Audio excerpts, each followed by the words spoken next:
இந்த வீடியோ வந்து வைரல் ஆன பின்னாடி பல்வேறு சாதி வெறியர்களுக்கு வந்து கடுமையான கோபம். நிறைய ஃபேஸ்புக்லையா இருக்கட்டும், இன்ஸ்டாகிராம்லையா இருக்கட்டும், இந்த டிஜிட்டல் மீடியாவில் ஆளாருக்கு ஒரு சாதி சங்கத்துக்கு ஒரு குரூப் வச்சுருக்காங்க, யூடியூப் சேனல் வச்சுருக்காங்க.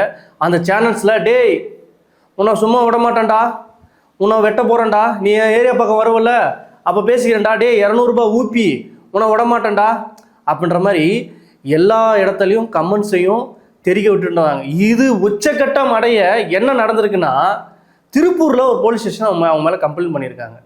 அதே சமயம் பல்வேறு இடங்கள்ல கம்ப்ளைண்ட் பண்ணியிருக்காங்க. ஒரு கருத்து சுதந்திரன்ற பேரில் நீ என்ன வேணா பேசுவியா, நீ என்னென்ன செய்வியா, என் சாதியை வந்து கொச்சப்படுத்துற, தேவர் இனத்தை கொச்சப்படுத்துற அப்படின்னு சொல்லி ஒரு சௌத்ரின்னு ஒரு ப்ரொடியூசர் தயாரிப்பாளர் அவர் வந்து வெளிப்படையாக அறிவிச்சிருக்காரு. நீ வந்து என்ன வேணா பேசுவியா, நான் உன்னை விட மாட்டேன்டா, இந்த ஏரியா பக்கம் வரவில்ல அப்படின்ற மாதிரி மிரட்டுறாரு. காவல்துறை என்ன இதுக்கு அஞ்சுதா அப்படின்னு ஒரு கேள்வி வருது.